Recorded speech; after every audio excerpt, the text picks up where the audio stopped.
ପ୍ରାକୃତିକ ଶୋଭାରାଜିରେ ପରିପୂର୍ଣ୍ଣ ହୀରାକୁଦ ଜଳଭଣ୍ଡାର ଶୀତ ଋତୁରେ ବିଦେଶୀ ଅତିଥି ପକ୍ଷୀଙ୍କ ଆକର୍ଷଣ ପାଲଟିଛି।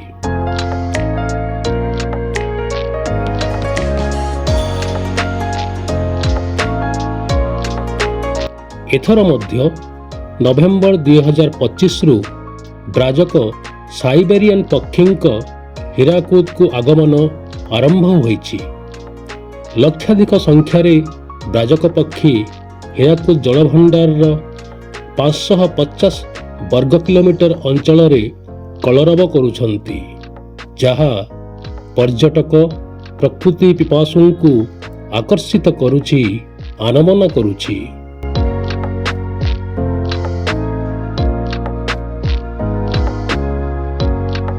ଆସନ୍ତା ଜାନୁଆରୀ 18 ତାରିଖରେ ସମ୍ବଲପୁର, ବରଗଡ଼, ଝାରସୁଗୁଡ଼ା ଜିଲ୍ଲାରେ ପରିବ୍ୟାପ୍ତ ହୀରାକୁଦ ଜଳଭଣ୍ଡାର, ଆଖପାଖ ଜଳାଶୟ ଓ ଆର୍ଦ୍ରଭୂମିରେ ଏ ବର୍ଷର ପକ୍ଷୀ ଗଣନା ଅନୁଷ୍ଠିତ ହେବ।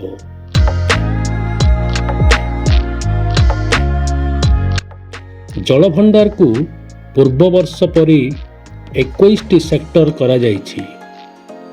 32ଟି ଗଣନାକାରୀ ଦଳ 32ଟି ନୌକାରେ ଗଣନା କରିବେ। ପ୍ରତ୍ୟେକ ଟିମ୍ରେ 2-3 ଜଣ ରହିବେ। ଏହି ଦଳଗୁଡ଼ିକର ଗଣନା ପରିସର 1 କିଲୋମିଟରରୁ 40 କିଲୋମିଟର ରହିବ ବୋଲି ହୀରାକୁଦ ବନ୍ୟପ୍ରାଣୀ ମଣ୍ଡଳ DFO ଅଂଶୁପ୍ରଜ୍ଞା ଦାସ ସୂଚନା ଦେଇଛନ୍ତି।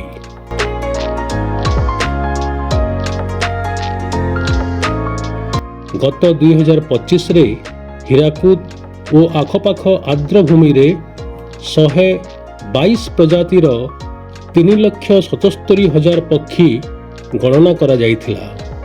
ତା ମଧ୍ୟରେ 9 ପ୍ରଜାତିର ପକ୍ଷୀ ପ୍ରଥମ ଥର ପାଇଁ ହୀରାକୁଦକୁ ନିଜ ଶୀତକାଳୀନ ଲକ୍ଷ୍ୟସ୍ଥଳ କରିଥିଲେ।